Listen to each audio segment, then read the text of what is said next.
Bienvenue à toutes et à tous dans le podcast Sans mode d'emploi. Ici, on n'a pas toutes les réponses, mais on essaye de poser les bonnes questions. Alors, on était en train de discuter en privé, en off, de tout un tas de sujets. Et on va essayer de résumer ce qu'on disait parce qu'on pensait que c'était intéressant. Après, on va continuer de discuter sur ça. Donc, on discutait de ce qu'est vraiment le racisme. Et on se disait que réellement, le racisme en Europe, envers les générations immigrées dans les années 60, 70, 80, que ça n'existe plus réellement. En tout cas, que ça n'a plus vraiment d'importance. Qu'on est tous les deux issus de ces générations-là. Et que on se disait que c'est plus même si ça a l'air assez controversé, que c'est plus une mentalité ou une identité de victimisation qu'on n'a pas envie de lâcher, parce que sinon on ne sait pas vers quoi s'identifier. On a donné l'exemple de qu'est-ce que c'est en fait la raison pour laquelle les gens qui habitent, on va dire, dans ce qu'on appelle les banlieues, ou ici à Bruxelles, on n'a pas vraiment des banlieues, mais c'est plutôt des quartiers, voilà, des quartiers. Et je me disais, voilà, pourquoi est-ce que ces gens-là ne partent pas? Un exemple de mes parents, ils ont vécu là-bas. Et quand j'avais 2 ans, on a déménagé très loin dans la campagne, où on n'a jamais vécu tout ça. Et donc je me disais, peut-être que voilà, c'est parce que c'est trop cher de déménager vers là. Mais c'est pas vraiment vrai. Habiter en ville, ça coûte plus cher que d'habiter très loin, voilà, dans un endroit qui est meilleur. On avait une maison. C'est là qu'on rebondissait en fait sur ce qu'on disait tantôt avec la zone de confort, avec ce fait de vouloir faire un certain effort, tu vois. Et on disait que t'es là, t'habites dans un quartier, tu vois que c'est pas un environnement propice pour éduquer des enfants, même pour vivre correctement et quotidiennement, et que c'est un peu lâche de rester dans cet environnement-là, juste parce que c'est ta zone de confort. Voilà, et parce que tu n'as pas connu autre chose. Et t'avais dit quelque chose qui était intéressant, c'était... Sur Clémenceau, là. Ouais, vas-y. Ouais, en fait, ce qui s'est passé, c'est que avant-hier, j'étais invité chez un ami pour discuter quelque chose chez lui. C'était à Clémenceau. Et on a fini, c'était 22h. Je sors dans la rue. Clémenceau, voilà, c'est en ville, c'est un endroit où il y a un dialecte connu pour... voilà. Et moi, je ne connaissais pas forcément ce quartier-là. Je sors et je vois que c'est la jungle. Et il est 22h. En 5 minutes, je me suis fait approcher par 3 drogués, 2 personnes saoules. Et je dis à mon ami, frérot, c'est quoi cet endroit? Il me dit, ah, ben ça, c'est rien. Hier, là, et puis il me pointe vers un endroit, il y a quelqu'un qui s'est fait tuer par balle. Et là, il y a 2 semaines, quelqu'un il s'est fait poignarder. C'est le Bronx. Voilà. Et d'ailleurs, mon voisin, hier, cette nuit, il m'a montré les vidéos de surveillance. Il s'est fait cambrioler. Et moi, ça me reste dans la tête, mais à quel moment tu veux rester là? Je me suis dit, ok, sûrement que les loyers sont moins chers. Donc tu dis, je vais rester là-bas, je vais pas bouger. Mais je me dis, j'ai réfléchi à mes parents qui habitaient aussi dans un quartier, c'était Peterboss. Maintenant, Peterboss, c'est plus ou moins ok, mais avant, c'était. C'est toujours la jeunesse. Ouais, mais avant, apparemment, c'est pire. J'ai jamais connu, je sais pas. Mais ils se sont dit, nous, on va bouger. On n'a pas envie de rester ici, on bouge. Et que voilà, bouger dans les quartiers plus chics de Bruxelles, c'est trop cher. Donc on a bougé vers London. C'est un endroit tout paumé, il n'y a rien. Donc j'ai grandi dans la campagne. Mais voilà. Je me dis, voilà, ça c'était moi, je trouve que c'est le bon choix à faire. Parce que les personnes là qui ont grandi dans ces quartiers-là, comme on les appelle, ils restent bloqués là-dedans. Et ils essayent de se convaincre eux-mêmes qu'ils ne savent pas sortir. Et là, je me disais, je ne suis pas d'accord. Que moi, je suis peut-être sûrement biaisé de mon historique, mais voilà, d'un point de vue objectif, ça ne m'a pas l'air quelque chose qui serait correct à faire. Et d'une manière ou d'une autre, on a rebondi sur le sujet Israël-Palestine. Je ne me rappelle plus c'était quoi le lien. Mais en fait, on parlait du racisme. Du racisme. Et on se disait comment on fait pour effacer en fait cette haine et ce racisme de l'autre. Parce qu'on disait, on avait fait un peu d'appropriation politique de ce qui se fait en France et en Belgique, etc. C'est détournement d'attention. Et on va cibler une certaine partie de la communauté, une minorité, une certaine minorité, peu importe, hein, Si tu es dans un pays où il n'y a pas beaucoup d'étrangers, tu vas cibler les gays ou les gens un peu différents, peu importe. Tu vas essayer toujours de trouver une cible minoritaire et essayer de mettre tous les problèmes du monde sur eux. Comme on avait dit, oui, il y a 5 ou 6 millions d'étrangers en France, mais 99,7% ou je sais pas combien de pourcents de ces étrangers-là, ils travaillent, ils payent leurs impôts, ils payent leurs taxes, ils sont bien. Genre, c'est des citoyens comme les autres. Il n'y a que 0,3% qui sont en prison. Oui, c'est énorme. Hein, ça fait 100 000 personnes, 200 000 personnes, je ne sais pas combien de personnes ça fait. C'est énorme. Mais tu ne peux pas dire que c'est tous les étrangers quand tu prends que ces gens-là. Et puis après, on est parti sur le truc de la Palestine et on disait comment on fait pour enlever cette haine. Et nous, on réfléchissait, on se disait comment est-ce que nous, nos grands-parents, c'est la dernière génération en réalité qu'on connaît vraiment et avec laquelle on peut se lier, s'attacher. Alors que une génération au-dessus. Ah oui. Avant ça, on disait que en fait, la chose qu'il faut accepter maintenant ici, c'est qu'en Europe, je disais, on va dire les Européens qui vivaient ici de base, ils avaient 20 ans pour dégager les immigrés. S'ils n'ont pas réussi, il faut maintenant accepter que ça fait partie de la culture, partie de la démographie. On peut continuer à pleurer autant qu'on le veut. Ils seront ici, ils ne vont pas bouger. Nous aussi, ok. C'est ça. Dès que ces gens-là, on va parler de l'immigration nord-africaine en Europe, mais dès que ces gens-là, tu leur laisses 20, 30 ans, le temps qu'ils font d'une famille, parce que c'est surtout que quand ils sont partis les chercher dans les années 50, 60, ils leur ont dit qu'ils pouvaient ramener leur famille, etc., pour qu'ils puissent se sentir bien ici. Ils ont fait des enfants ici. Les enfants, ils sont belges. Pendant qu'eux, ils continuent à travailler, ils ont été à l'école belge. Ils ont grandi en tant que belges ou en tant que français. Et ça, c'est pour moi le point de non-retour. Et là, à ce moment-là, ces gens-là, ils rencontrent quelqu'un en Belgique aussi. Ils vont faire des enfants ici en Belgique aussi. Après 30, 40 ans, ces gens-là, ils sont belges depuis 2 générations déjà. Ah, voilà. À ce moment-là, ces gens-là, tu peux plus leur dire de retourner dans un pays qu'ils n'ont jamais connu. Ils ont connu ce pays comme des vacances, mais est-ce que forcément tu te sens français si en tant que Belge tu vas 2 mois ou 1 mois par an en vacances en France? Non, pas forcément. C'est comme on dit, c'est des vacances, c'est pour se changer la tête, se changer les idées, mais quand tu reviens, tu sais que ta vraie vie elle est en Belgique, tu vois. Ouais, c'est ça. Et donc oui, donc c'était de là qu'on est parti. Là, du coup, tu m'as dit, du coup, le conflit israélien-palestinien. Tu m'as dit, du coup, en Palestine, en Israël, tu fais quoi, du coup? C'est ça, il aurait fallu leur dégager les Israéliens dans les 45 ans. Ça fait plus que 20 ans qu'ils sont là. Ça veut dire qu'il y a des Israéliens qui sont nés en Israël, la terre d'Israël, et que voilà, ils ont l'identité, ils sont là, ils habitent là depuis qu'ils sont nés, eux. Tu fais quoi avec eux? Et c'est là où j'avais envie de rebondir. Et je disais oui. C'est là qu'on s'est dit on va commencer à filmer parce que ça commence à devenir intéressant. On se dit ok. Si ça te dérange pas, moi je vais remettre les casques. Tu vas mettre les casques? Ouais. Moi je préfère quand même. Moi je préfère pas. Je vais regarder comme ça. Allez, je l'enlève aussi. Non, tu peux le mettre. Du coup, je disais que en fait les personnes qui sont nées en Israël, que ces personnes-là, elles n'ont rien fait.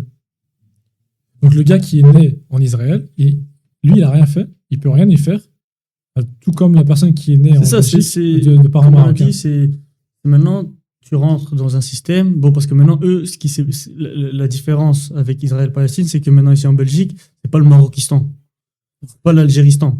Ouais, voilà. Ça reste la Belgique. Donc c'est pas comme si maintenant là-bas en Palestine, c'est toujours la Palestine. Ça a changé, c'est devenu on va dire pour le gouvernement, pour tout ce qui est organisé, c'est plus Israël que la Palestine. Ouais, voilà. Et ces gens-là, ils sont maintenant dans une propagande, ils sont dans un monde où maintenant, depuis qu'ils sont petits, on leur dit, voilà, ces gens-là, ils veulent notre mort. Tandis que c'est eux qui terrorisent en fait les autres. Ouais. Et les autres, ce qu'ils voient, c'est, mais eux, ils veulent notre mort. Et ils la veulent vraiment parce qu'ils voient des armes, ils voient des trucs et tout sur eux, tous les jours, H24. Et ils voient les checkpoints, l'apartheid, etc. Donc c'est galère, tu vois. Et du coup, ce qu'on s'est dit, c'est comment est-ce qu'on pourrait régler ça? Parce que même si aujourd'hui, du jour au lendemain, c'est un cessez-le-feu, qu'on change carrément le nom du pays, que ça s'appelle la terre de Judée ou la terre des Samaries ou peu importe, qu'on change carrément le nom, En fait, il va rester ces deux ethnies différentes. Il y aura toujours ces deux ethnies, il y aura toujours cette haine. Aujourd'hui, combien de temps est-ce qu'il faudrait pour que cette haine, elle disparaisse? Et même si cette haine, même si maintenant ces gens, on les oblige à aller à l'école, la première génération, elle va toujours détester l'autre. Ouais, voilà. La deuxième génération, il y aura toujours un peu cette haine parce que ce sera toujours la génération de leurs parents. La troisième génération, ce sera la génération de leurs grands-parents. Mais après, à partir de la quatrième génération, à partir des gens qui n'ont plus connu ce conflit et qui n'ont pas connu de personnes qui ont connu ce conflit, à ce moment-là, est-ce qu'on peut parler de paix? Est-ce qu'on peut parler de gens qui vont dire, ok, c'est un passé historique compliqué, mais on n'en tient pas rancune?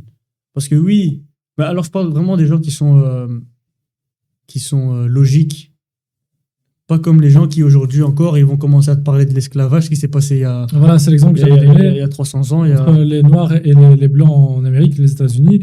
Eh bien, regarde, le Noir aujourd'hui qui se plaint de l'esclavage envers un Blanc, pour moi, ça n'a aucun sens. Ce Noir-là, il n'a jamais vécu l'esclavage. Le Blanc envers qui il n'a jamais rendu esclave quelqu'un. Ouais. Est-ce qu'ils auraient fait? C'est pas la question. C'est possible. C'est possible. Mais c'est possible qu'à l'envers, si jamais c'était le Noir qui était au-dessus, qu'il aurait fait pareil aussi. Voilà. Donc voilà, c'est pour ça, pour moi, du coup, la question, c'est vrai que pour la question Israël-Palestine, on bypasse un petit peu la question politique et géopolitique surtout de comment atteindre la paix. Disons que voilà, on est dans un monde idéaliste, et voilà, c'est un grand pays avec deux ethnies différentes, avec un gouvernement qui est mixte, donc on va dire... on peut parler de Belgique aujourd'hui, même si on n'avance pas réellement, on survit. Il y a les Wallons, il y a les Flamands. Oui, mais il y a quand même une identité mais on a une certaine identité. L'identité, la Belgique, elle existe depuis 1830. Est-ce qu'il y a vraiment une identité belge? Mais il y a les Flamands belges, il y a les Wallons. L'identité belge, elle date quand même avant la création de la Belgique déjà. Cette identité parce qu'on s'est battu pour cette indépendance. Dans les Gaulois, on va dire, les Belges, ça a toujours été une tribu à part. La tribu des Belgaïs, ouais, ça c'est toujours été. Et le néerlandais et le français, vraiment en tant que langue, ça a beaucoup évolué. C'était le français qui était là. Donc même les Flamands, ils parlaient français parce que c'était la langue des nobles. Et puis ça a changé. Et maintenant, c'est plutôt le néerlandais qui est la langue on va dire, économiquement plus forte. Ça change. Mais vraiment, l'identité belge, elle est là depuis plus longtemps. Pour ça, je pense que c'est pas exactement la même chose en Palestine. Parce que même d'une manière ethnique, les Palestiniens qui sont là, eux, ils sont là depuis toujours. Alors que les Juifs qui sont là, même s'ils ne sont pas tous Juifs, mais en tout cas les Israéliens qui sont là, eux, quand tu retraces leurs origines, c'est des Polonais, des Russes, etc. Donc, ils n'ont pas vraiment d'identité sur place. Elle est plus reliée à une propagande. Alors, c'est comme les Américains. C'est comme les Américains pour moi, voilà. Donc, les Américains, c'est des gens qui viennent d'Europe, d'Irlande, d'Écosse, etc. Ah ouais. Et qui sont partis sur une terre qui ne leur appartenait pas. Okay. Comme on avait dit tantôt avec les Amérindiens, on en avait parlé. Les Amérindiens, c'est eux les vrais Américains, mais est-ce que maintenant, depuis, c'est quoi, 1400, 1500 on va dire, parce que c'est 1492 où on va dire on a découvert l'Amérique. Est-ce que, allez, ça fait presque 500 ans, est-ce que ces gens-là, ils peuvent maintenant en vouloir encore aux Blancs aujourd'hui d'avoir colonisé ce pays-là et d'être maintenant, de vivre là-bas depuis... voilà, c'est comme si maintenant les Amérindiens ils sortaient dans la rue, ils disaient ouais, rends-nous l'Amérique. Ça, c'est impossible. Peut-être, mais c'est impossible. C'est impossible. Et c'est pour ça, quand on parle de la question Israël-Palestine, je la comprends, et surtout en tant que musulman, je la comprends. Et je comprends qu'en ok, ouais, c'est des gens à lesquels on a volé leur terre, vraiment, réellement. Mais ce n'est plus possible. Tu vois, donc en 48, si tu es en 58, oui, ce serait possible de redégager tous les juifs, tu dis de rentrer chez vous, et arrêtez de casser la tête ici, je sais pas ce que vous faites. Non, maintenant ça fait 60, 70, presque 80 ans. Ouais. C'est bon. En fait, ce n'est plus possible de tous les dégager. Donc, les gens qui n'ont pas réellement d'attache, donc les gens qui sont encore nés à New York, je sais pas moi, au Texas ou peu importe, eux, s'ils veulent retourner, ils peuvent retourner encore. Mais les gens qui sont là depuis des générations, surtout qui sont nés là-bas, c'est les gens qui sont nés là-bas qui sont. Ça devient la nouvelle identité. Tu peux pas réellement les enlever de. Et même si tu voulais, c'est juste physiquement pas possible. Ouais, c'est impossible. Et c'est pour ça que je me dis, ok, la solution on prétend, la suggestion qu'on apporte ici, c'est que oui, il faut En fait, l'équation, elle n'est plus la même. L'équation, elle a changé. Là, il y a des Palestiniens qui sont là, qui sont massacrés depuis des décennies, mais il y a aussi des Israéliens qui sont là, qui sont nés là-bas, et qui, eux, ils n'ont rien demandé. Tu vois. Donc, moi, j'ai déjà discuté avec un. Lui, ils sont constamment en attaque parce qu'il y a la propagande qui le touche tout le temps, alors que, frérot, t'habites bien chez toi. C'est pas du tout comparable avec les Palestiniens, mais il est né là. Donc, il s'identifie comme Israélien, en tout cas de cette terre-là, il a envie d'habiter là, il continue d'habiter là. Tu peux pas leur dire on dégage. Tu peux pas lui dire de dégager, voilà. C'est pas. Et du coup, on parlait de ce phénomène-là, disons qu'il y a la paix, que c'est un grand pays, qu'il y a un système démocratique, etc. J'en sais rien. Il y aura. En fait, et c'est ça que je trouvais intéressant, et en fait, il va continuer à avoir cette haine-là, même après des générations, parce que cette identité-là, elle va pas vouloir partir. C'est comme aujourd'hui encore les Noirs et les Blancs qui se tapent dessus en Amérique. Il y en a plein qui ont fait la paix, mais il y aura toujours une minorité qui va continuer à se taper dessus. C'est ça que je trouve un peu marrant, mais c'est enfin marrant. C'est que tu peux même faire un mélange, ok? Tu peux même faire un mélange entre les Noirs et les Blancs en Amérique ou les Israéliens et les Palestiniens, donc faire un métissage.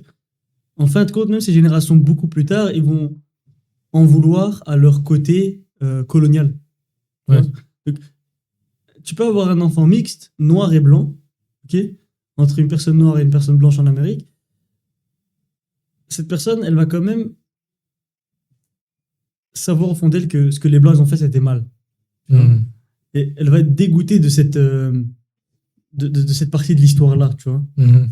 À pas renier son côté blanc, parce que ce qu'ils ont fait les Blancs, ils ont fait des choses bien aussi, mais il y a la partie mal, et ils vont savoir que ce qu'ils ont fait aux Noirs, c'était mal. Et si maintenant tu mélanges un Israélien et un Palestinien, peut-être qu'aujourd'hui, un Israélien, il va peut-être pas comprendre que ce qu'il fait, c'est mal, mais s'il se mélange avec un Palestinien, cette génération-là, elle va se dire, purée, mes ancêtres, ce qu'ils ont fait, c'était pas ouf, quoi, tu vois.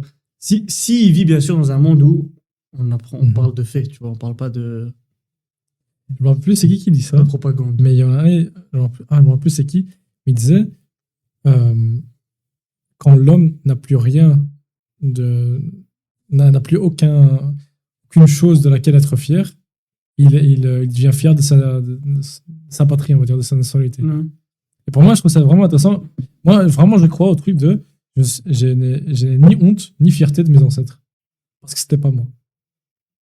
Tu vois. Donc, si mes ancêtres, ils ont construit un truc, les gars, c'est cool, merci, mais c'est pas moi. Tu vois. Donc, je peux pas. Moi, par exemple, tu vois, le truc d'être un nationaliste, vraiment en mode, nous, on l'a fait. Non, t'as rien fait. Qu'est-ce que tu racontes? T'as rien fait. Et la même chose aussi pour la honte. On dit, nous, on a colonisé, on a massacré des gens. Après, moi, j'ai rien fait, c'est pas vrai. Mais par exemple, les blancs, on va dire, de souche ici, qui se lamentent tout le temps comme on a fait. Mais frère, t'as rien fait. Arrête. S'identifier peut-être un passé historique, donc colonial ou peu importe quel passé, identifier quelque chose comme ça, c'est vraiment comme tu as dit en fait. C'est vraiment. T'as rien d'autre à être. T'as rien d'autre de quoi être fier. Tu vas être fier de quelque chose que tu n'as pas. Tu fais quoi de ta vie? Tu rien? T'as pas réellement fait. Essayer de t'accrocher en fait à quelque chose comme tu peux. Ouais. Après, je me rends bien compte que le discours que là on tient, qui vient d'un endroit, d'une position qu'on a eu de la chance à avoir. Donc ça, je nie pas du tout qu'on a une position privilégiée dans la société parce que, comme on a dit, moi comme je l'ai dit, je suis issu de l'immigration aussi de plusieurs générations, mais j'ai jamais vraiment connu le racisme. Tu vois. Donc, je pourrais pas te dire ce que ça fait. J'ai eu des petits trucs, on va dire, t'es un Marocain, ou des trucs comme ça, bon, normal. Mais j'ai jamais vraiment été. J'ai jamais vraiment ressenti ce racisme. Mais toi, tu m'as dit que tu l'avais ressenti quand tu habitais dans la Cambrousse. Là, pendant 2 ans, c'était comme ça. Mais ce qui était très marrant, c'est que pendant cet harcèlement raciste, moi, ma réflexion, c'était toujours en mode c'est des cons. Mais vraiment, tu vois, parce que c'était juste en mode parce que c'est des enfants, peut-être aussi. C'est déjà des adolescents à cet âge-là. Mais je me dis, mais ça vient de leurs parents. Mais je me dis, ok, mais c'est leurs parents, ils sont juste bêtes, en fait. Parce que ça n'a aucun sens qu'ils racontent. C'est vers le mokolo et tout. Ok. Tu veux que je fasse quoi? Tu vois, tu veux que je fasse quoi contre ça? Donc c'est pour ça que je me dis, ok, pour les pour les étrangers, entre guillemets, qui nous écoutent, les gars, arrêtez d'être susceptibles, c'est bon. Pour moi, le vrai racisme, c'est se faire lyncher dans le bus. C'est de se faire tirer dessus. Ça, là, ok, ouais, là, c'est du racisme, c'est bon, tu vois, un vrai truc. Mais quand juste, voilà, on t'insulte une fois, c'est bon, ils sont cons, c'est tout. Ils sont bêtes. Voilà. Après, il y a un autre truc aussi, la discrimination. C'est là qu'on revient un petit peu encore au masculinisme, c'est le contrôle de ses émotions. Voilà, dans l'épisode précédent, du coup, on avait discuté de ça. C'est ok, le masculinisme, c'est être masculin, c'est de contrôler ton environnement et de le façonner dans ce qui est réellement intéressant ou important à faire. Donc là, tu te dis, ouais, le gars qui m'a insulté de sale marocain. Alors, ça change rien. Je serais pas son pote, c'est tout. Enfin, tu vois, ça change rien. Mais si, par exemple, ma femme, elle se fait agresser dans la rue parce qu'elle porte un voile, ah oui, là, ça devient un problème. Là, c'est raciste. Là, je suis d'accord, tu vois. Et par exemple, ce racisme-là, on l'a connu aussi, tu vois. Par exemple, ma mère, quand on habitait là-bas, pendant une courte période, il y avait ça. Il me rappelle de certaines scènes comme ça. Là, oui, ça, c'est du racisme, ça, c'est condamnable, etc. Mais la plupart des gens, désolé, on vit pas ça. On ne vit pas ça, c'est pas vrai, tu vois. Ça, et c'est là qu'on redisait, les gens, on est devenus beaucoup trop susceptibles et on accepte beaucoup moins la critique et beaucoup moins les paroles des autres qu'avant. Parce qu'on a envie de s'identifier comme victime, parce que la victime, en général, c'est elle qui a l'avantage, on va dire. C'est elle qu'on va croire, tu vois. Par exemple, pour donner un exemple qui n'a rien à voir, si une femme, elle va à la police, elle dit « Ouais, j'ai été violée », on va directement l'écouter. C'est bien, tu vois, mais il y a une petite faille là-dedans. C'est que, ok, si elle ment, il se passe quoi, tu vois. Et du coup, là, pour moi, c'est la même chose. Ok, t'as envie de garder cet avantage-là, ce rapport de force. Ok, c'est moi la victime, il faut m'écouter moi, tu vois. C'est moi la victime. Donc, c'est la même chose quand tu te dis, ouais, on subit encore le racisme. Je suis désolé, non, c'est le passé, ça n'existe presque plus. Là, c'est vraiment rare. Et les petits trucs comme ça, c'est bon, c'est des gens bêtes, des gens qui sont pas éduqués. C'est tout. Ouais, c'est littéralement, en fait, c'est le manque d'éducation qui mène, en fait, on va dire au racisme, au slang, genre à parler mal. Genre, quand tu vois des politiciens ou des gens comme ça qui commencent à parler mal, peut-être d'une autre ethnie ou d'une autre race, c'est manque d'éducation. Flagrant. Ouais, ou là, plutôt de la manipulation. Ou de la manipulation. Bien sûr, en politique, tout est manipulation. La droite comme la gauche, ils en ont rien à cirer des étrangers. Ils en ont rien à cirer des musulmans, des chrétiens, des juifs ou des athées ou peu importe. Ils en ont rien à cirer. C'est juste, est-ce que tu vas voter pour moi ou pas? Parce que, regarde, le truc, c'est quoi? Marché de Noël. Ouais. Moi, je suis un musulman, mais j'aime trop le marché de Noël. Ouais, mais ça fait partie de notre culture sur place maintenant ici. Moi, je suis carrément prêt à partir de Bruxelles, aller à Anvers pour aller voir le marché de Noël là-bas. Ou d'aller à Gand. J'aime bien. C'est une bonne ambiance, c'est un truc. Et j'aime bien quand les gens puissent... Je suis content que les gens puissent claim, en quelque sorte, leur religion. Même si on est dans un pays, on va dire, laïque, le fait qu'ils puissent claim leur religion, c'est bien. Et en fait, ce qu'ils vont faire les politiciens, ce qu'ils vont faire, c'est une sorte d'appropriation. Ils vont venir, ils vont dire les musulmans, ils aiment pas Noël. Ils veulent qu'on change le nom des vacances de Noël en vacances de fin d'année ou en vacances d'hiver. Ouais, moi, je suis contre ça. Moi aussi, je suis contre ça. Je suis contre. T'es musulman, je suis musulman, et je suis contre. C'est tout. Et les gens, en fait, ce qu'ils vont faire les politiciens, ils vont changer ce nom-là sans consulter personne et ils vont dire c'est les musulmans. Tu vois? Parce que t'as vu une vidéo de quelqu'un qui a dit oh ça sent trop le porc ici, ça sent l'alcool. Récemment la polémique là de la crèche là, donc avec Jésus, la crèche sans visage. Pour moi, ça n'a aucun sens. Oui, l'origine de pourquoi est-ce qu'on pourrait faire ça, c'est ok. En islam, on ne montre pas les visages des personnes saintes. Mais on n'a jamais dit que ça nous dérangeait. L'artiste, c'était une artiste catholique espagnole. Voilà. Genre rien à voir avec les musulmans. Mais tu viens, tu fais une crèche, ok, bon, tu mets un visage, tu mets pas un visage, on s'en fout. Surtout qu'en vrai, il y a eu une polémique sur les habits parce qu'apparemment les habits c'était trop orientaux. Désolé, Jésus, il était oriental. Voilà. Je veux rien savoir. Jésus, il ressemblait plus à moi qu'à un blanc. Tu peux dire ce que tu veux, il était même beaucoup plus foncé que moi. Il avait les cheveux frisés, des cheveux bouclés, on voit qu'il avait les pieds du couleur du cuir. À un moment, tu vois, je veux bien. C'est écrit dans la Bible, c'est pas moi qui l'invente, tu vois. Donc, à un moment, si tu fais une bonne représentation, fais une bonne représentation. Maintenant, la polémique, je comprends que les gens ils préfèrent un truc plus comme dans lequel ils ont grandi, donc ils veulent voir une crèche avec petite Marie blanche, avec un petit Jésus blanc, et ça me va. etc. Ça ne me dérange pas, on s'en fout. Mais les gens, ce qu'ils vont faire, c'est ils vont essayer de casser le christianisme pour qu'ils puissent casser l'islam aussi, tu vois. Ils vont dire parce que si jamais maintenant dans un pays laïque on fête Noël, même si historiquement la France ou la Belgique c'est des pays catholiques ou chrétiens, maintenant que c'est un pays laïque, on va aussi devoir fêter le Ramadan, tu vois. Et ils n'ont pas envie de fêter le Ramadan non plus, tu vois. En fait, c'est que de l'opportunisme. Et ils ont voulu séparer l'Église et l'État. Ils ont réussi à séparer l'Église et l'État et maintenant ils veulent carrément supprimer l'Église. Tu vois ? Dans l'existence de religion. Dans l'existence de la religion, en fait, c'est presque pour dire comme si l'État c'était littéralement. Bon, si j'étais le diable, c'est comme ça que je le ferais. Pour essayer d'effacer toutes les religions, pour essayer d'effacer l'existence de Dieu et surtout pour effacer l'existence du diable lui-même. Parce que. On oublie, ouais. Mais c'est ça, parce que moi, je pense que la chose la plus forte que le diable ait pu faire, c'est de faire douter de son existence. Ah bah ouais.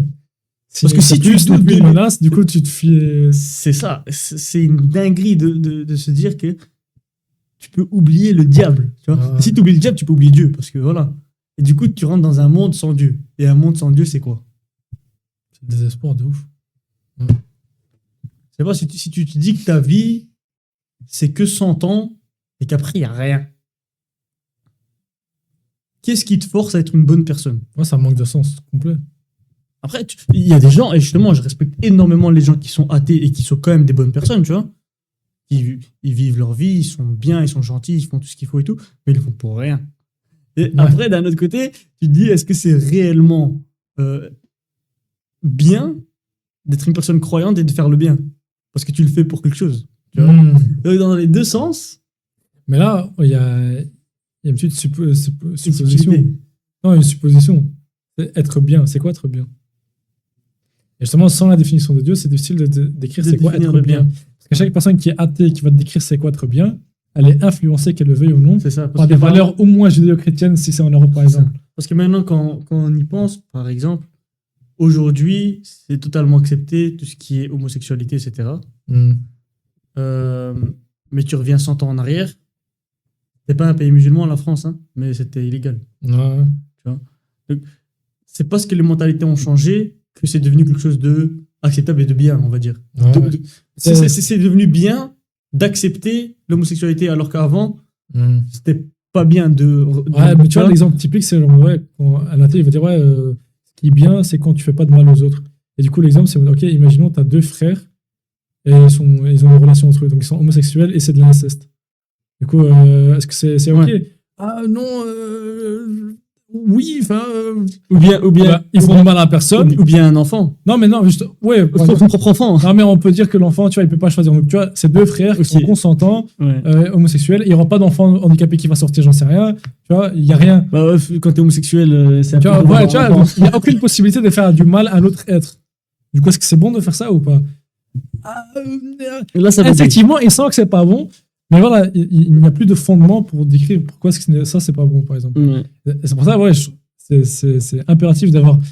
Et là, quel Dieu tu choisis, ça me regarde pas. Mais il faut une entité que tu vois comme moralement objective pour décrire qu'est-ce qui est bon, qu'est-ce qui est mauvais. Parce que sinon, c'est juste qu'est-ce qui te convient le plus. Là encore, maintenant, on a complètement shifté de ce truc, mais je vais aller encore plus loin. Moi, je veux savoir si maintenant, toutes les religions, ils peuvent aller au paradis si, donc d'un point de vue musulman, parce qu'on est musulman, on va dire, est-ce que une personne chrétienne, une personne juive, tant qu'elle croit en Dieu, même peut-être sans croire en Dieu, elle peut rentrer au paradis par la grâce de Dieu, parce que cette personne-là n'a pas entendu le réel message de l'islam. Ah bah oui.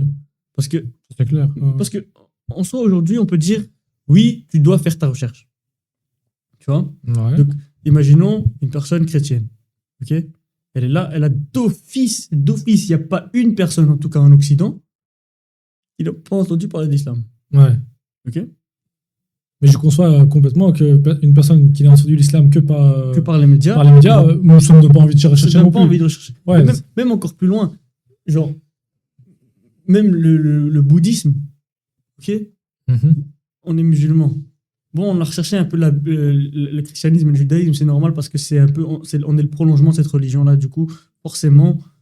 Mais aussi parce qu'on est confronté à ces personnes-là. S'il y avait des personnes bouddhistes qui habitaient ici et qui débattaient avec nous, on serait ok, bon, on va rechercher cette religion pour qu'on puisse débattre. Le bouddhisme, vu qu'on n'a pas vraiment de lien avec cette religion-là, on n'a pas vraiment recherché le bouddhisme, tu vois. Ça ne nous intéresse pas forcément, tu vois. Ouais. Mais on sait que, oui, il y a le zen, ok, c'est très très bien, c'est très intéressant et tout, mais on n'a pas forcément fait nos recherches dans ce sujet-là. Ça serait peut-être intéressant de le faire maintenant. Ouais, parce que je me dis, regarde, mais comment est-ce que quelle est la différence entre nous, musulmans, on est convaincus de notre religion, qu'on se dit, on va pas rechercher le bouddhisme parce qu'on est convaincu de la nôtre. Mais poto, il est convaincu du sien. De la religion, c'est ça. Et comme on sait que la religion, bon, nous en tant que musulmans, on a grandi avec le fait que la science et la religion, elles s'entremêlent. Du coup, on a et la logique et le spirituel qui s'entremêlent. Alors qu'une personne chrétienne, elle va pas forcément te dire qu'il y a de la logique. C'est plus du faith, c'est plus du spirituel. Ouais. En fait, dans l'islam, même la conception de religion en elle-même, elle est relativement différente des autres. Ouais, oui, c'est ça. Et du coup, ces gens-là, une personne chrétienne qui est persuadée que son système de croyance est correct, pourquoi il va aller chercher autre chose, tu vois? Et même si tu lui mets des faits devant lui de logique, tu vois, il va peut-être pas forcément être réceptif à ça, tu vois. Et donc je me dis, est-ce que ces personnes-là, qui sont des fervents croyants, ils font le bien, tu vois, c'est pas des personnes mauvaises. Ils font le bien, ils font une charité, ils aident les gens autour d'eux, leurs voisins, ils les aiment bien, tu vois. Il n'y a pas vraiment de... Ces gens-là, est-ce que ils méritent l'enfer? Et tout en sachant que chez les musulmans, un des noms de Dieu, c'est le miséricordieux, c'est le juste, tu vois. Est-ce que Dieu va être injuste et les mettre en enfer parce qu'ils ont juste choisi d'être... Enfin, parce qu'ils sont nés chrétiens et ils ont grandi... Tu vois ce que je veux dire? C'est là que parce qu'après, je me dis aussi, il y avait des femmes du prophète qui n'étaient pas musulmanes. Femmes chrétiennes. Ah ouais? Ah, je savais pas. Maria al-Qibtiyya. Mais non, mais d'origine chrétienne. Ouais, elle est morte musulmane. Bah oui. Ouais. Bah oui. Ah, je sais pas. Quand même. Imaginons. Mais en fait, justement, même pour les musulmans, pour te dire pourquoi c'est impossible. Non, mais alors maintenant, un musulman, il peut se marier avec une personne qui n'est pas musulmane. Est-ce que ça veut dire que sa femme, elle va aller en enfer alors? Non, parce qu'en fait, regarde, la personne qui va en enfer, même si elle est juste, c'est si elle a rencontré le message de l'islam et qu'elle l'a d'une manière juste et correcte, qu'elle l'a compris, qu'elle est convaincue, et que quand même elle est reniée. C'est à ce moment-là. Il faut le faire. C'est une question d'ego. C'est exactement ça. C'est exactement ce qu'on voit dans les vidéos. Maintenant, il y a énormément de vidéos sur TikTok, tu peux les rechercher, tu peux les trouver partout. C'est des personnes. Bon, d'habitude, c'est souvent des personnes de confession juive qui viennent et qui vont dire que l'islam, c'est le vrai message, c'est la vraie religion, c'est le vrai truc. Ils le savent, c'est exactement à 99% même la même chose que ce qu'est le judaïsme, sauf que ils vont pas être musulmans parce qu'ils sont juifs. Et que être juif, c'est la dimension d'ethnie aussi. C'est ethnique et du coup, ça fait le peuple élu, tu vois. Donc c'est un truc à part. Du coup, pour les humains, ce qu'ils devraient faire pour être dans le juif, ce serait être musulman. Mais pour eux, être juif, c'est quand même à part. Mais c'est pour ça que les chrétiens, ils ont beaucoup moins de mal à se convertir quand ils sont convaincus qu'un juif. Mais du coup, c'est ça. Donc ces personnes-là qui sont convaincues de l'être, c'est par ego qui vont. Exactement. Mais c'est pour ça que je dis, par exemple, si l'épouse du prophète sallallahu alayhi wa sallam, elle était morte chrétienne, ça contredirait ça. Parce qu'elle a eu le message de la meilleure manière possible. Comment c'est le message le message du d'Allah, tu vois. Donc, je veux dire, voilà, d'office. Mais par exemple, oui, si tu. En fait, c'est simple. Allah, il est juste. Et il est miséricordieux. Donc, même si tu as entendu le message, mais tu l'as mal compris parce que l'interlocuteur qui te parlait, il s'exprimait mal ou il n'arrivait pas à t'expliquer d'une manière correcte, ou il n'avait pas toutes les réponses à tes questions, ben c'est pas de ta faute. Mais donc, pour ça, on en revient à dire que toutes les personnes, d'une certaine manière, ils croient en Dieu. Ou pas? Comment ça? Est-ce que toutes les personnes, même une personne athée, au fond d'elle, elles croient en Dieu? Genre, en tout cas, elles ont la capacité de croire en Dieu. Ouais. Est-ce que, allez, plutôt, genre, disons une personne, parce que on entend souvent des gens ils sont dans l'avion et il y a des turbulences, ils stressent et ils commencent à prier Dieu, même s'ils sont athées, tu vois, genre. Ouais. Ça veut dire qu'ils croient en Dieu. Enfin, est-ce que pour toi, est-ce qu'ils croient en Dieu, ou est-ce que c'est juste un réflexe? Parce que c'est un réflexe. Enfin, ouais. C'est un réflexe, mais c'est un réflexe humain, génétique, qu'on a tous depuis la naissance, depuis la nuit des temps, qui est de croire en Dieu, mais que eux, pour l'instant, ils le renient. Est-ce que là, c'est aussi une question d'ego qui renie Dieu ou pas? C'est une bonne question, parce que je pense qu'intuitivement, je dirais que oui, c'est un truc intuitif qui, tu vois, d'instinct. Mais quelqu'un pourrait contredire en mode ah ben non, c'est parce que la personne elle a grandi dans un milieu dans lequel la religion existe et que les personnes quand ils sont en danger ou dans des problèmes, ils prient Dieu. Et depuis qu'il est tout petit, il voit ça, tu vois, et que du coup quand il est dans une situation comme ça, par réflexe il va appeler Dieu.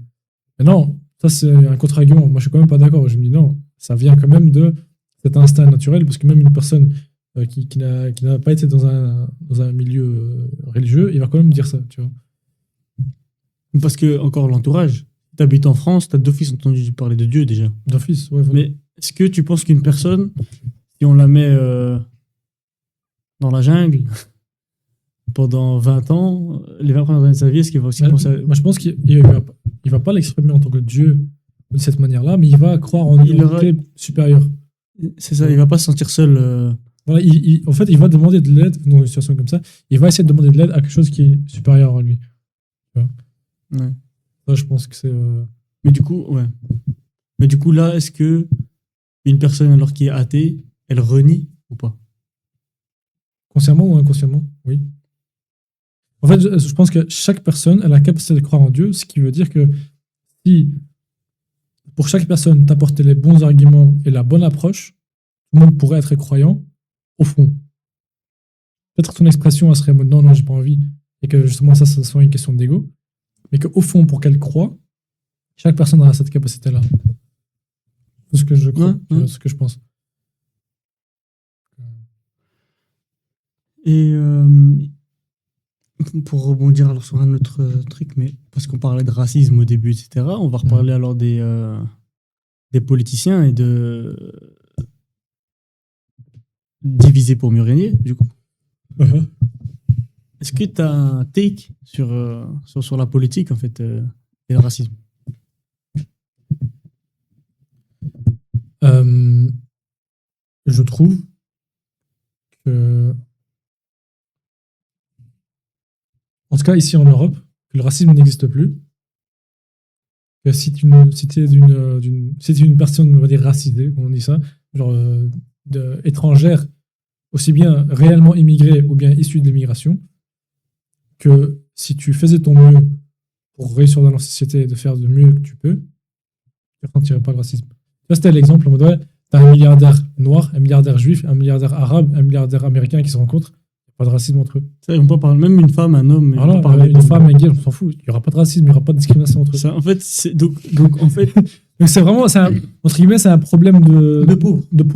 Voilà, donc pas forcément pauvres en termes de monétaire, mais voilà, en termes de statut. Le sexisme, etc., c'est des problèmes en fait, c'est des problèmes pour notre société. En fait. C'est des problèmes pour nous distraire. Ouais. Au fond, regarde, si par exemple il y avait, c'est une entrepreneuse du coup, c'est une femme, et il y a les femmes tout le temps à chaque fois qu'elles lui posent une question, c'est ouais, comment réussir en tant que femme?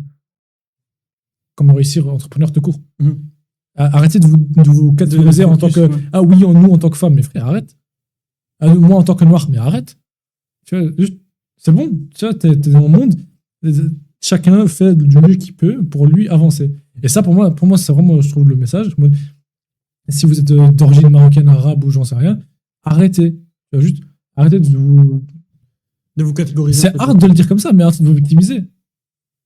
Vous ne faites pas tuer dans le bus, ou vous ne faites pas de discriminer fortement réellement, tu vois. Ok, il t'a refusé ton loyer. Ok, c'est plus dur. Ok. Et alors, tu vois, ce mode avance. Ça ne sert à rien de juste. Et les policiers, ils en profitent. Oui, ouais, c'est du pain béni, tu vois, c'est mode.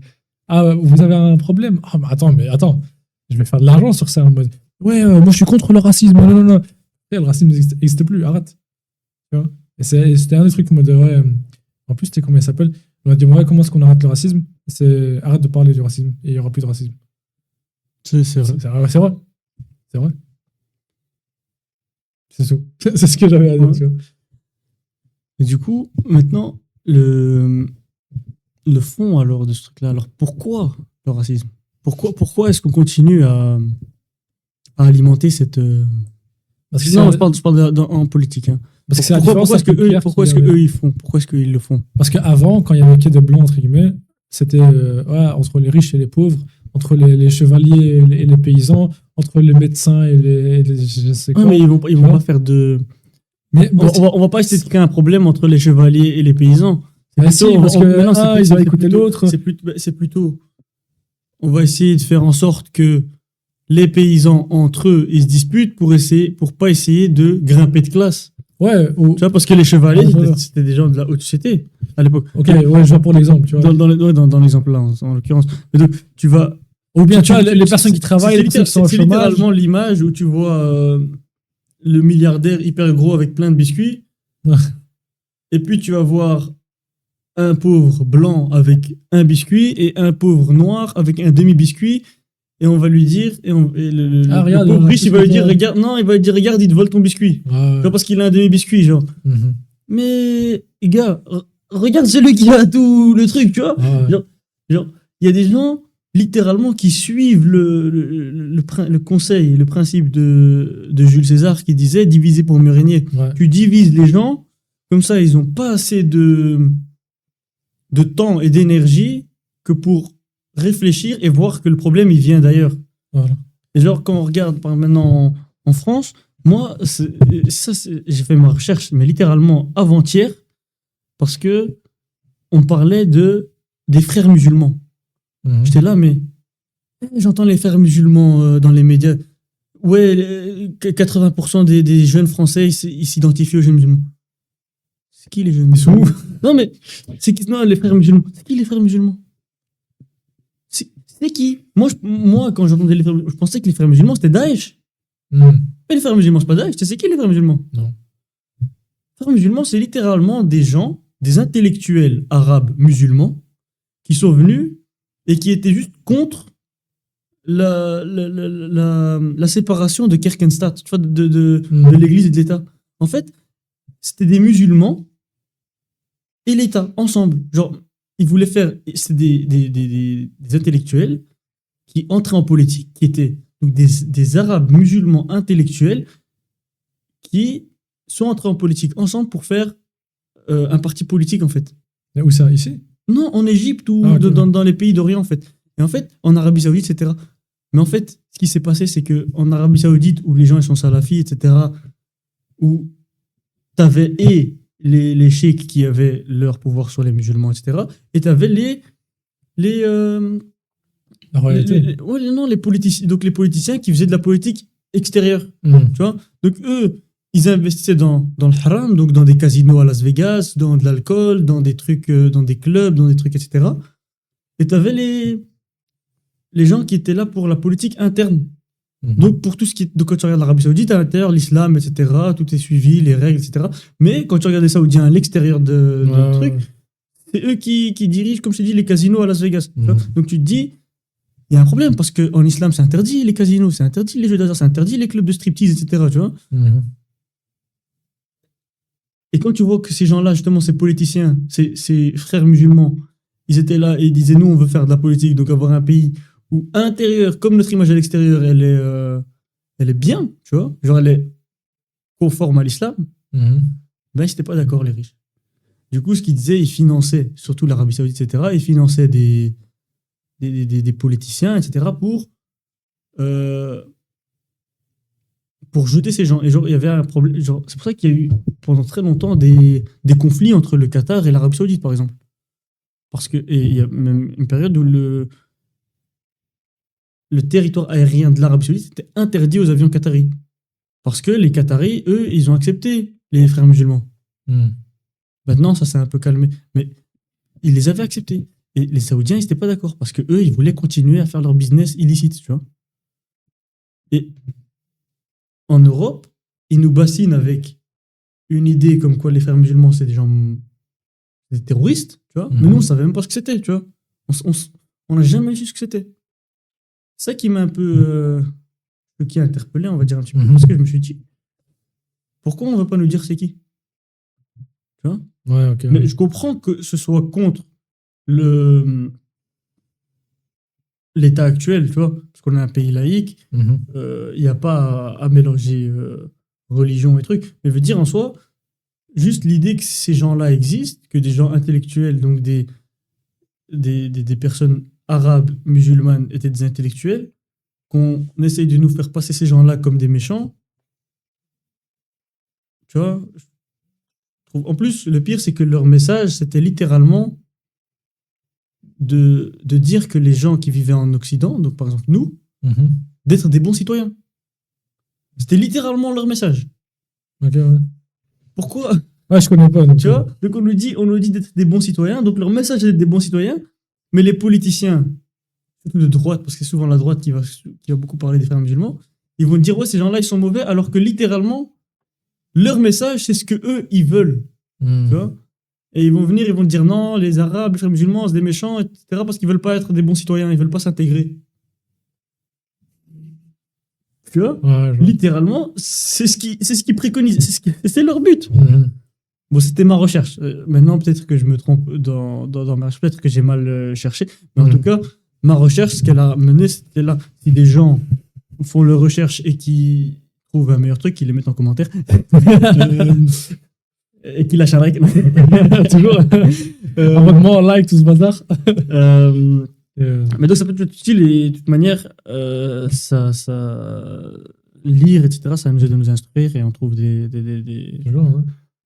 nouvelles choses, peut-être qu'on se trompe. Voilà, comme on dit au début, on n'a pas les réponses. On essaie de poser les bonnes questions. Et on essaie de... Voilà. Et nous-mêmes, on essaie à chaque fois de trouver des autres questions, tu vois. On essaie de trouver des autres problématiques, etc., pour qu'on puisse en discuter, pour qu'on puisse... Voilà. Donc,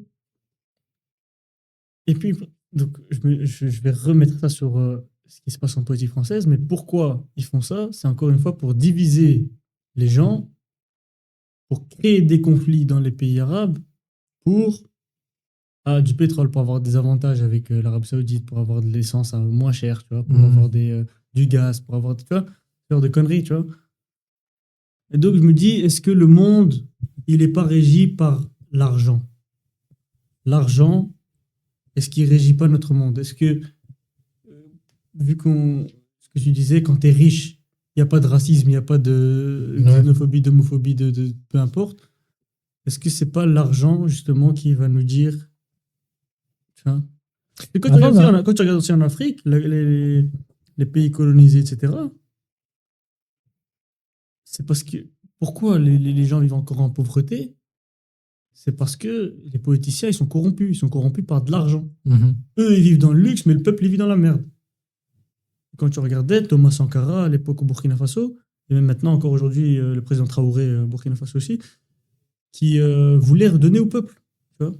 Et quand on veut redonner au peuple, tout à coup, le pouvoir d'achat, on va dire, de l'Europe, de l'Occident et tout, devient moins fort. Il va falloir payer beaucoup plus cher pour de l'or, pour du diamant, pour des trucs, etc. Tout à coup, ça ne nous arrange plus. Tu vois? On préfère les politiciens qui prennent beaucoup moins, mais on garde beaucoup plus. Tu vois? Donc c'est... On avait parlé de ça quand on parlait de ton ami qui était au Congo, là. On avait parlé de... Ouais, j'ai un ami qui lui, du coup, il est français, mais il travaille 6 mois, donc au Congo. Il me dit, c'est aberrant combien il y a de la corruption, mais partout, tout le temps. Partout. Donc, ça, si t'enlèves la corruption, les pays vont évoluer. Ouais, mais en fait, le problème, ce qu'il me disait, c'est que en fait, la corruption, elle est même dans le peuple. Donc même, mais c'est vrai, tu vois. Il me disait, par exemple, un exemple qu'il me disait que je trouvais marrant. Il dit, voilà, il y avait les bouchons, ils étaient dans sa voiture, il y avait un rond-point, ils sont à l'arrêt là-bas, et il y a le policier qui passe. Il fait,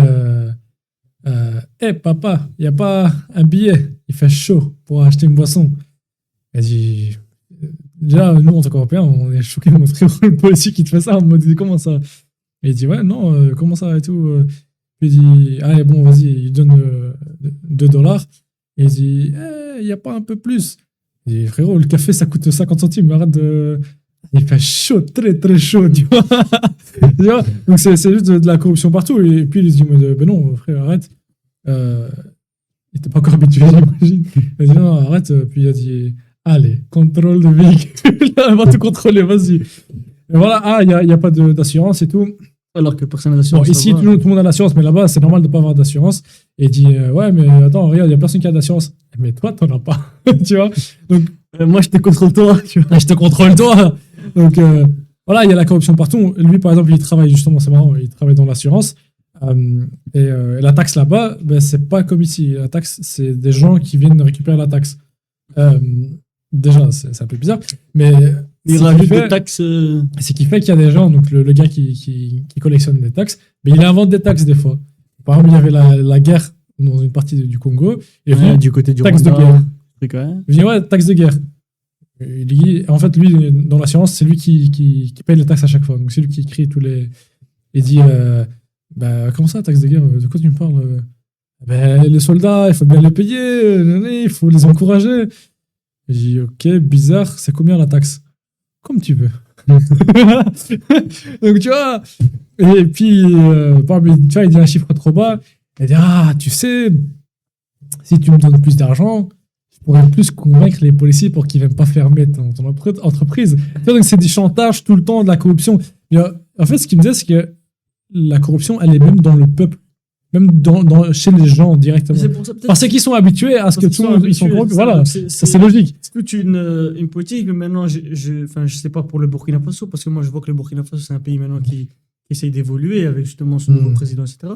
Je me dis, est-ce que ce pays-là, maintenant, vu qu'on essaye de bloquer la corruption au plus haut niveau, est-ce qu'ils vont pas, à chaque niveau, enlever cette corruption? Quand tu regardes peut-être le Salvador, avec Nayib Bukele, le président ou dictateur. Était président, puis il passait dictateur. Voilà, le gars, bon, il a été élu, d'accord, mais il éradique la criminalité entière. Ouais. Mais la criminalité et la corruption aussi, tu vois, même dans la politique.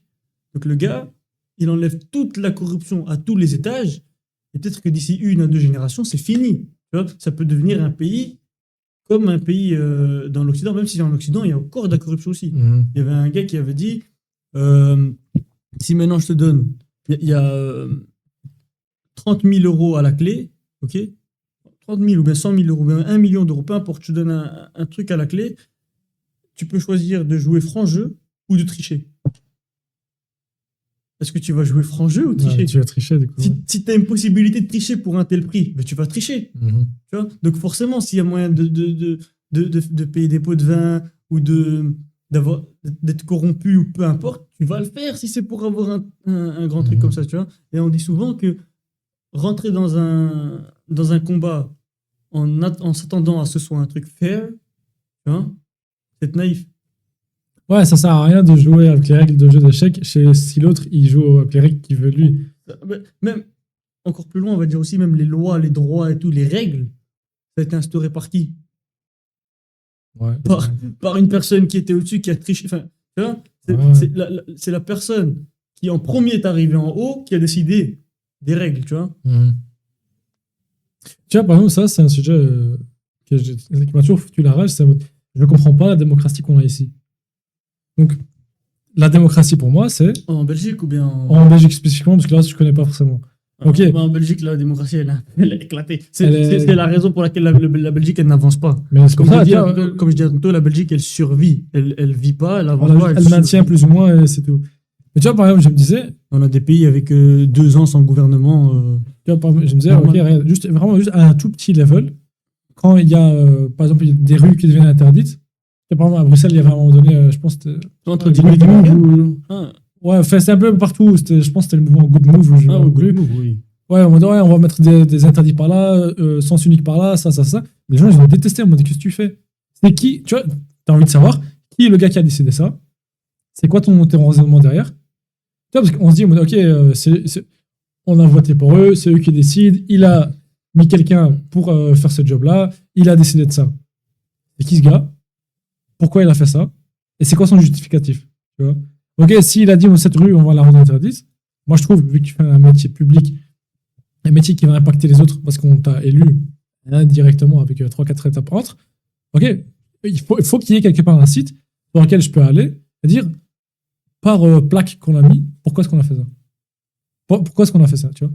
Chaque loi qui est votée et qu'on va appliquer, pourquoi est-ce qu'on a fait ça? Mais j'ai envie de savoir. Ah, moi c'est l'otax quelque part. Juste de la rue, là, près du cimetière de Gilbeek, Berkem, Gilbeek, je sais pas si tu vois là. Ouais. Tu vois Berkem, là, il y a un cimetière, là. Et ben juste là. La rue qui est devenue interdite, là, et puis l'autre qui est dans les champs, là, qui est aussi devenue interdite d'accès. Pourquoi elles sont devenues interdites? Pourquoi c'est devenu sens interdit? Mais c'est purement une querelle entre le bourgmestre de Gilbeek et celui de Berkem. Parce que, elle a rendu cette route-là sens interdit. Du coup, moi, à Dilbeek, j'ai pas le droit de passer par Berkem par cette rue-là. Ok, cette rue-là, elle devient sens interdit aussi, tu passes pas toi non plus. Et du coup, c'est une guerre entre deux politiciens, et les gens, c'est eux qui payent, parce que nous, on veut passer par là, il n'y a pas moyen. Ouais, voilà. Mais donc, voilà, ça, c'est vraiment au bas level. Et au level, je me dis, moi, je suis pas du tout d'accord, en fait, avec le principe de démocratie qu'on a ici. Donc, je vote pour quelqu'un. Non, attends. Je vote ensemble pour un parti. Ce parti-là ne sera pas forcément au pouvoir. Il sera en coalition avec d'autres qui vont peut-être même. Par exemple, tu vois, le cordon sanitaire. C'est illégal. Attends. Dans un principe de démocratie, c'est illégal. Donc, les gens, ils ont voté pour celui-là. On va dire non, nous, on n'aime pas celui-là. On va se mettre ensemble pour avoir plus de poids politique pour l'exclure celui-là. Ça n'a aucun sens. Non, moi, je comprends ce truc-là où on dit que liberté d'expression, on a le droit de parler. Mais à un moment, la raison pour laquelle on exclut l'extrême droite des discours publics, c'est parce qu'il dit des conneries. Ok, attends. C'est parce que quand on se souvient, il y a peut-être 10 ans de ça, où il y avait Schilt en Vrienden, qui venait et qui parlait et qui disait si tu n'arrives pas à dire Schilt en Vrienden, ou en plus en néerlandais Schilt en Vrienden, ou peu importe, dehors. C'est des conneries, tu peux pas mettre des gens dehors. Mais attends. Moi, ce que je dis, c'est le principe de cordon sanitaire qui est illégal par rapport à la démocratie. Si tu trouves que l'extrême droite, elle peut pas être là-dedans, très bien, mets-le dans la Constitution pour qu'il n'y ait pas de parti comme ça. Mais que si le peuple a voté pour des partis, ils doivent être représentés de la même manière, du même ratio. De toute manière, le cordon sanitaire, c'est qu'en Wallonie. Hein. C'est qu'en Belgique. C'est en Belgique quand même. Et de toute manière, en Belgique Wallonne, il n'y a pas de parti d'extrême droite. Il y a le parti de la droite, mais il n'y a pas d'extrême droite. Du coup, le cordon sanitaire, il ne sert à rien alors. Il ne sert à rien parce que vu qu'on ne les laisse pas parler, ils n'ont pas de poids. Mais c'est ça que je dis. Mais pour moi, c'est. De toute façon, maintenant, aujourd'hui, antidémocratique. Aujourd'hui, on s'en fiche de ce qui se passe à la télé. Vu qu'on regarde quand même tout ce qui se passe sur le réseau. Du coup, tu parles sur le réseau. Ça, c'est vrai. Ça arrive. Cordon sanitaire, il n'y a pas sur TikTok. Il n'y a pas sur Insta. C'est vrai. Donc, ce cordon sanitaire, il ne sert plus à rien dans un monde où aujourd'hui, en 2025, personne qui regarde la télé. Attends, mais si, il y a quand même le truc de. Ils ont plus de poids politique, même quand il y a des votes. Ben justement, tu vois, ça, c'est le deuxième truc. Moi, je ne suis pas d'accord qu'on vote pour des personnes qui vont voter pour nous. Tu vois, déjà, tu votes pour un parti, ce parti-là, eux, ils ont des idées, ils vont voter pour qui est à la tête. C'est cette personne-là qui sera lead, si par exemple c'est le Premier ministre. Déjà, comment? Je dis, ok, bien évidemment, on ne peut pas faire un référendum pour chaque petite décision qui va se passer. Ça, je suis d'accord. Donc, il doit y avoir ce système-là de je vote pour quelqu'un qui va voter pour moi. Ça, je comprends. Mais un référendum, ça va être un truc relativement facile à mettre en place. Justement, là, je suis pas d'accord parce que je me dis, en soi, on a plusieurs partis en Belgique. On a le Parti libéral, le Parti socialiste, le Parti travailleur, etc. Nous, ce qu'on fait, on vote pour une personne, on vote pour un parti. Imaginons que je vote pour le PS. Si je vote pour le PS, ils ont que 20% des votes total à Bruxelles, par exemple, j'invente. 20%. Il n'y a aucun parti qui a plus de 50% des votes. Ouais. Ok. S'il y a un parti qui a plus de 50% des votes, donc 50,01, c'est bon. Ils peuvent eux-mêmes choisir leur premier ministre, leur gouvernement, etc. Mais c'est légendaire. Vu que ça n'arrive pas, ils doivent faire des coalitions avec d'autres partis, mais toi, tu vas faire confiance au parti pour lequel tu as voté. Donc, vu que tu votes pour le PS, tu fais confiance au PS pour pas voter pour son opposé. Donc, tu votes pour qu'il vote pour qu'il s'allie avec des partis qui sont plus ou moins à côté de lui, qui partagent environ les mêmes valeurs. Et puis qu'ensemble, ils essayent d'avoir une majorité. Donc, le PS, écolo, etc., ils vont se mettre ensemble, parti et travailleurs, ils vont travailler ensemble, ils vont se dire, bon, ensemble, on a 58% des votes, on est majoritaire, et entre nous, on va regarder, bon, vu que toi, tu as 20%, vu que toi, tu as 15%, vu que toi, tu as 13%, ou 12%, ou peu importe, eh ben, celui qui a 1%, il pourra choisir son premier ministre, par exemple, et on choisira alors entre nous, alors qui prendra celui de ministre de l'Éducation, ministre des Finances, tu vois. Donc pour moi, je trouve que ça va encore. C'est pas encore trop compliqué, c'est pas encore trop... Justement, moi, c'est cette querelle qui me rend fou. Par exemple, tu vois, le truc de choisir. Par exemple, je trouve un parti, n'importe lequel, je suis jamais d'accord avec tous ces points. Donc, par exemple, je trouve qu'il faut voter pour l'éducation. Quel parti est-ce qu'on veut? Un vote. Pour la mobilité, on veut ceux-là. Je suis d'accord. Alors, à ce moment-là, tu viens, tu votes et tu regardes alors le parti qui a le plus de pourcents. Voilà, que 20%. Et puis c'est, par exemple, s'il y a 20%, voilà, pour l'éducation, j'en sais rien, si c'est, je sais pas moi, t'avais dit le PS, si c'est 20% des gens qui ont voté et que c'est ça le plus gros vote pour l'éducation, le ministre de l'éducation sera du PS. Point barre. Il n'y a pas de coalition, je ne sais rien. Comment ça va faire? On n'a pas de gouvernement qui s'est allié. Par exemple, je suis d'accord. Parce que, par exemple, sur certains points, je suis d'accord avec la droite. Avec certains, je suis d'accord avec la gauche. D'autres, je suis d'accord avec le centre. D'autres, je suis d'accord avec les écologistes. Et d'autres, tu vois. Et donc, c'est vrai que je préfère que mon ministre de l'Environnement soit un écologiste plutôt que ce soit un gars qui a des entreprises et qui veut. Tu vois. Donc, c'est vrai que c'est mieux. Ce serait bien. Tu vois, mais regarde, ça quel pays fait ça? Voilà, mais pour moi, ça, par exemple, si on va faire une démocratie de la est-ce que c'est faisable? Est-ce que c'est réalisable? Bien sûr, c'est faisable. Quand tu vas voter, tu as une petite fiche avec tous les gros sujets, la défense, l'écologie, c'est clair que je ne pas Théo Franken pour faire ministre de la Défense. Hein, le gars, voilà, tu vois, mais genre, si, je sais pas moi, imaginons par exemple, il y a quelqu'un de la défense qui aime la Belgique, qui veut pas rentrer en guerre avec les Russes toutes les 2 semaines. Voilà. Et, regarde, imaginons par exemple, il y a quelqu'un, il y a un parti qui on va dire, par exemple, imaginons on est menacé, j'en sais rien, et il y a un parti qui dit ouais, nous on va réarmer l'armée. Très bien, on vote pour eux, mais que dans leur programme, il y a tout un tas d'autres choses avec lesquelles on n'est pas du tout d'accord. Du coup, tu seras forcé d'approuver ces points-là alors que tu n'as pas envie. C'est ça, en fait, ce serait bien, ce serait idéaliste d'avoir une liste, en fait, avec tous les ministres, en fait. Tous les postes de ministres qu'il y a. Mais genre, chaque parti, le plan de chaque parti, mais pour chaque voilà, truc. Donc, si jamais maintenant tu veux voter, comme tu as dit, pour ministre de l'Éducation, et que tous les partis viennent et qui disent, voilà, pour l'éducation, nous, on veut ça. Et nous, on veut ça, etc. Comme ça, toi, tu peux lire littéralement de manière plus simplifiée, peut-être, parce que je sais que les programmes sont hyper longs, ils sont hyper chiants à lire, etc. Mais au moins, tu as un truc clair pour savoir, ok, ça pour l'éducation, lui, il veut plus ou moins ça, et pour les finances, il veut au moins ça. Et si jamais il n'y a qu'un seul pour lequel tu veux voter sûr, tu lis au moins juste cette partie-là et tu te dis, ok, au moins, le gars pour lequel je vais voter, c'est sûr qu'il veut faire ça. Ouais. Après, ce serait bien aussi d'avoir un organe politique qui une sorte de police de la politique qui va faire en sorte que les gens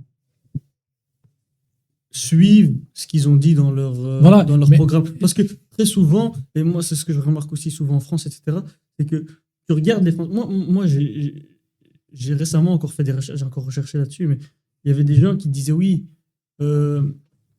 ouais, quand nous on va au Conseil européen, je sais pas quoi et tout, moi j'ai proposé ça, et ces personnes-là, donc eux sont de droite par exemple, et alors ils disent cette personne de gauche, elle a pas voté pour ça. Et puis tu vas regarder, j'ai recherché, j'ai même fait attention à comment on faisait comment on regardait, etc. Ils te donnent littéralement le numéro de l'amendement, et puis ils te montrent exactement qui a voté. Et ceux qui ont voté pour, ils sont dans la liste. Et du coup, tu regardes et tu vois que, ah ben si, cette personne, elle a quand même voté. Donc la personne la politicienne, ou le politicien qui a dit justement que cette personne n'a pas, que la gauche ou quoi n'a pas voté, elle ment. Et je trouve que ça, c'est mal. Enfin, je veux dire, ouais, mais... et ça, il faudrait des sanctions. Voilà. Donc c'est pour ça que j'aimerais bien une police neutre de la politique qui va venir et qui va faire en sorte que tout ce que les politiciens disent, qu'ils le font et que c'est vrai. Voilà, ou au moins qu'ils puissent prouver au mieux possible qu'ils ont essayé de faire cette chose-là. Ouais. Mais je dirais, par exemple, si on a choisi, dans le modèle où on a un parti par poste, il n'y aura plus de question de coalition, j'en sais rien. Par exemple, on a dit, pour la défense, c'est le parti A qui a dit, nous, on va rearmer. Mais là, à ce moment-là, par exemple, tu vois, parce que là, à ce moment-là, c'est en Belgique. C'est la Belgique entière. C'est fédéral. Oui. Ou est-ce que c'est régional? Ça dépend. Par exemple, la défense, normalement, si je ne me trompe pas, ça, c'est fédéral. L'éducation, par exemple.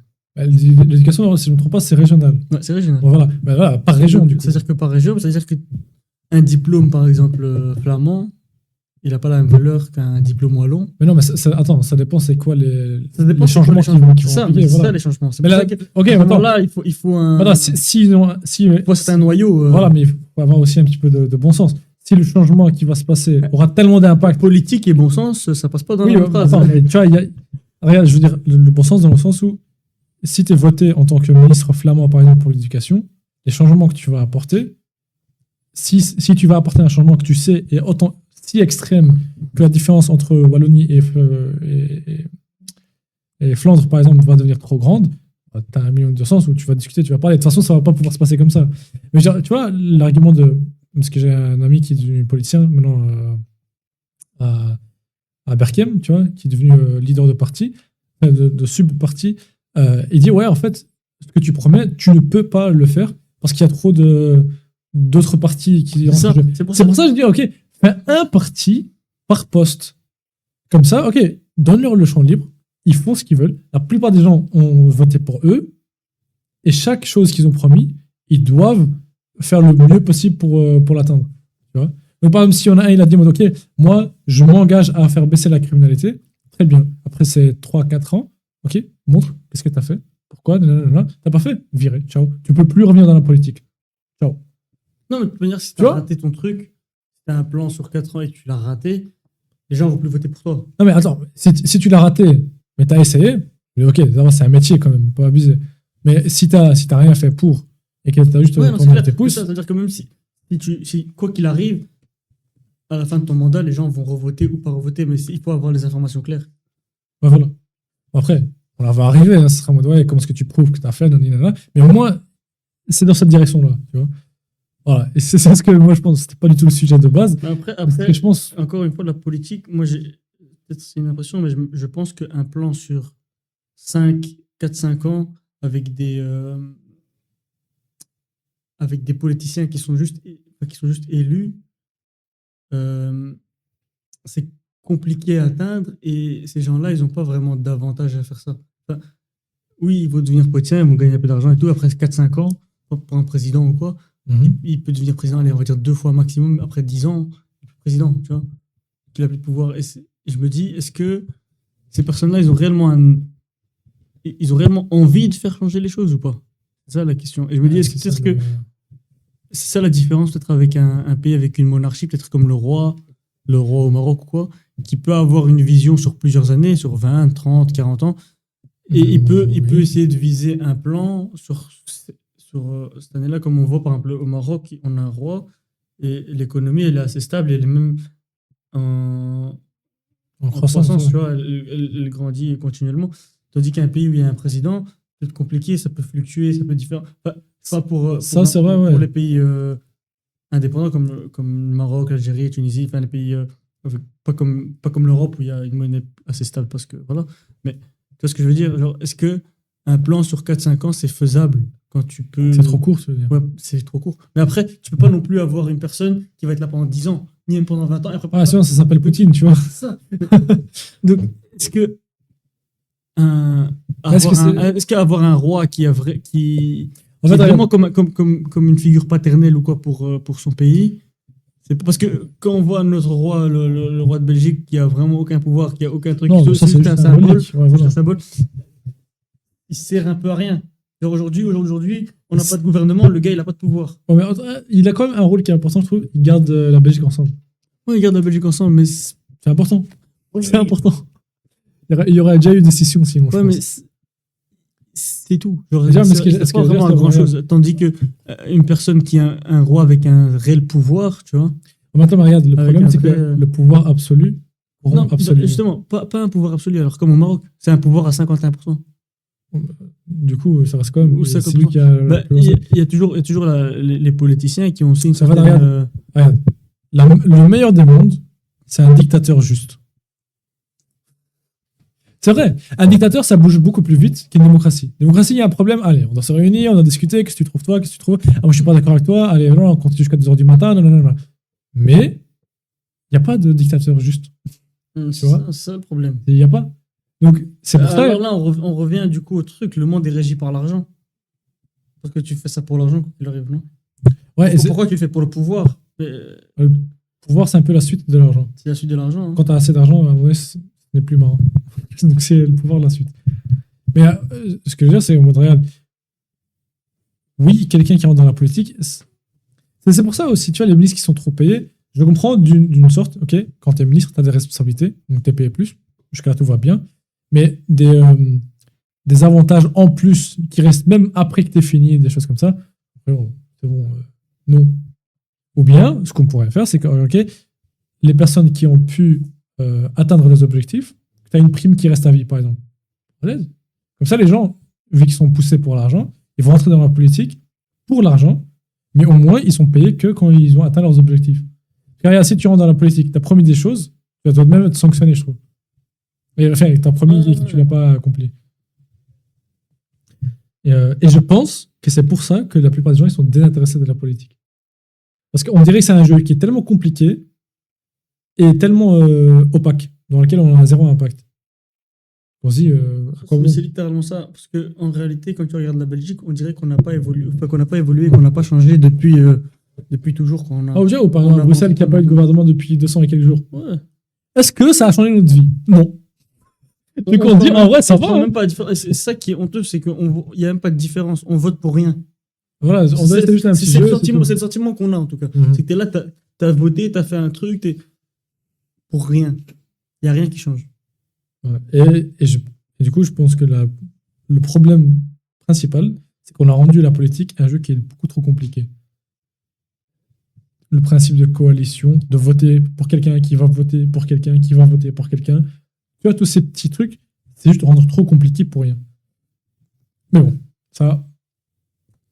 Le débat, faudrait inviter un politicien ici. Ouais, en vrai, ce serait intéressant de voir le point de vue de ce qu'on a dit. Mais parce que moi, ce qui me ferait peur, c'est que si maintenant on invite un politicien, il va commencer à venir, il va commencer à changer de discussion. Parce que ceux-là, ils sont forts pour pas répondre aux questions. Très fort, très fort. Ils vont venir, et c'est ça qui craint aussi, c'est que tu viens, tu leur poses une question, et ils vont répondre par rien à voir. Mais juste pour pas avoir de silence, tu vois. Ouais, mon ami qui est devenu poussé est devenu très fort à ça.